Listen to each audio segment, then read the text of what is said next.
Buenas tardes, profesor. Buenas tardes, compañeros. En esta presentación vamos a hablar sobre la Clamidia trachomatis. Para empezar, les voy a presentar a los integrantes, que son Ana Castillo Guzmán, Lisana Herrera Valdivia, Janet Esteban Santisteban, Melvi Rosario Valenzuela y Guadalupe Vilches Chayán. Empezando con esta presentación, les voy a hablar sobre las principales características de la Clamidia trachomatis, que es una bacteria gram positiva atípica. ¿Qué quiere decir esto? Que su pared celular carece de peptidoglucano clásico, lo que hace que no se tiña y no se comporte como otras bacterias.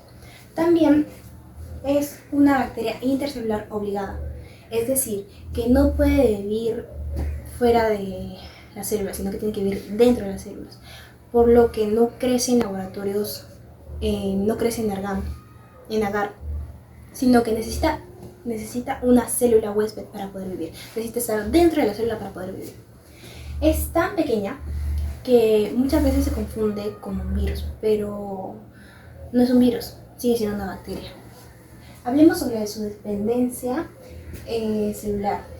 Y esto lo puedo explicar como que necesita una célula para poder vivir, porque no produce suficiente ATP, lo que hace que necesite estar dentro de una célula para alimentarse de su energía.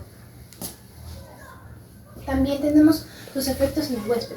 La bacteria Clamidia trachomatis es una bacteria que vive en las mucosas de los ojos, en las mucosas de los genitales, también en las vías respiratorias, lo que causa importantes infecciones en los seres humanos. Y algo que tenemos que resaltar de esta bacteria es su ciclo de vida único, que cuenta con dos formas, que son el cuerpo elemental, que es pequeño, resistente e infectivo. También tenemos un cuerpo reticulado, que es grande, activo y replicativo. Estos dos se alternan para hacer su persistencia y su transmisión. Tenemos esta pequeña imagen. Vamos a imaginar que lo verde, el cuerpo reticulado, es una pequeña semillita que se implanta en una célula, luego se hace cuerpo reticulado y se transforma, y al final termina expulsando más cuerpos elementales, lo que causa su infección. Bueno, vamos a proseguir. Buenas tardes, profesor. Soy la Luna Castillo Ana y yo voy a hablar de las enfermedades que produce la bacteria Clamidia trachomatis. En este caso voy a hablar de 4, que es la uretritis, que es aquella infección de la uretra que tiene como síntomas el dolor y la irritación a la hora de ir a miccionar. También es la secreción del pene, el sangrado urinario o en el semen, y una de sus causas también es la fiebre. Hablemos de la siguiente, que es la cervicitis, que es aquella inflamación en las trompas de falopio de la mujer, que tiene como síntomas el flujo vaginal y dolor. La proctitis es aquella enfermedad que se da en la inflamación del recto. Sus síntomas son el sangrado, la diarrea, evacuación tardada, también se da la fiebre. Esta enfermedad se da por el contagio de relaciones entre hombres y también en el sexo anal. En la enfermedad pélvica inflamatoria, esta enfermedad es aquella que se da es una infección que se da desde el útero, pasa por la trompa de falopio hasta los ovarios. Esta también tiene como causas el dolor abdominal y la esterilización de la mujer. Claro que sí se tarda a poder chequearse. Gracias. A mí me tocó hablar sobre el mecanismo de la bacteria Clamidia trachomatis. Considero que es importante hablar sobre sus proteínas, que son las MONP, COMC y PMPS. Estas proteínas de la bacteria van a facilitar la entrada de la bacteria hacia las células. También es importante saber que tiene dos formas: cuerpo elemental y cuerpo reticular. El cuerpo elemental es pequeño y contagioso. El cuerpo reticular es forma activa y se multiplica dentro de las células. Como observamos acá, las células, el cuerpo elemental lo va a complementar con la proteína de las células susceptibles. El cuerpo elemental entra a las células epiteliales mediante endocitosis. Una vez dentro, el cuerpo elemental va a inhibir la fisión del fagosoma con los lisosomas para evitar la destrucción. se forma lo que es la vacuola, especial, también llamada inclusión. ¿Para qué? Para que la bacteria se proteja y se transforme.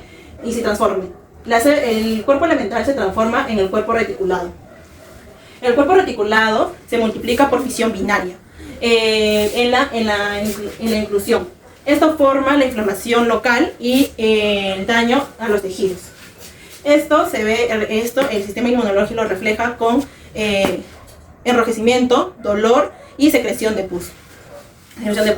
Entonces, el cuerpo reticulado se va dividiendo y nuevamente se convierte en cuerpo elemental para ir a nuevas células a contagiarlas. A mí me tocó describir sobre la bacteria Chlamydia trachomatis. ¿Qué es la bacteria Chlamydia trachomatis? La Chlamydia trachomatis es una bacteria gram negativa intracelular obligada, es decir, que necesita vivir entre nuestras células para poder multiplicarse. También se considera una enfermedad de infección bacteriana por transmisión sexual, y que la transmisión sexual más frecuente en el mundo entre jóvenes y personas sexualmente activas. También podríamos decir como dato importante que es una enfermedad silenciosa, ya que las personas que padecen de esta enfermedad no tienen síntomas, y además tampoco su propagación así se vuelve mucho más fácil. Su principal forma de transmisión de esta bacteria, de esta enfermedad, sería por contacto sexual vaginal, anal u oral, o también sería durante el parto, que podría ser de madre a hijo, donde puede causar como conjuntivitis o también neumonía en los bebés. En las mujeres podría causar cervicitis, como también flujo anormal, y si es a más, también podría causar enfermedad inflamatoria pélvica y también podría llegar a causar la infertilidad. Después, en los hombres podría causar uretritis, también podría causar dolor testicular y secreción uretral. Lo más fuerte que podría causarles a ellas sería el dolor testicular. Lo que podría pasar en ambos sexos, lo que podría llegarles a causar sería infección en el recto o en la garganta, que podrían pasar desapercibidos. Algunos serotipos causan otras enfermedades asociadas, como tenemos el linfogranuloma venéreo, que es la inflamación de los ganglios linfáticos. Después tenemos el tracoma, que es la principal causa de la ceguera en los países en desarrollo. Un dato curioso de esta bacteria es que tiene dos formas de vida. Tiene el cuerpo elemental y el cuerpo reticulado. El cuerpo elemental es de forma resistente e infectante. El cuerpo reticulado es el que tiene de forma que se multiplica, su forma de vida sería el que se multiplica dentro de la célula. Gracias a este ciclo, la bacteria puede lograr sobrevivir y evadir el sistema inmune. Gracias. A mí me tocó hablar sobre el reservorio. Yo les voy a comentar un poquito más sobre el tema. Es una bacteria que se transmite vía sexual, que es muy común, ¿no? Está irregulada obligadamente para que solamente esa bacteria genere en las mujeres. Esta célula puede provocar infección, enrojecimiento vaginal y etc. Muchas personas infectadas no tienen síntomas, lo que facilita su propagación sin tratamiento. Puede causar infertilidad, así como les expliqué hace un momento, infección en el aparato reproductor o en los problemas en recién nacidos. Por eso es importante conocer dónde se encuentra y cómo se detecta. Ahora, el reservorio es el único reservorio de esta bacteria, es el ser humano. No vive en animales ni en los ambientes. Dentro del cuerpo se aloja en las mucosas del aparato genital, del recto, garganta o los ojos. En mujeres suele estar en el cuello uterino, en los hombres en la uretra. También puede haber infecciones rectal o de la faringe. Un gran problema es que muchas personas son portadoras sin saberlo, ya que no presentan síntomas. Esto permite que la infección que siga transmitiendo, especialmente por contacto visual. También puede ser pasar de madre e hijo durante el parto, causando conjuntivitis o neumonía. En el bebé, en lugares de malas condiciones sanitarias, algunos tipos de la enfermedad pueden causar tracoma o una infediogastítico en la enfermedad. Bueno, ahora hablemos de la prevención.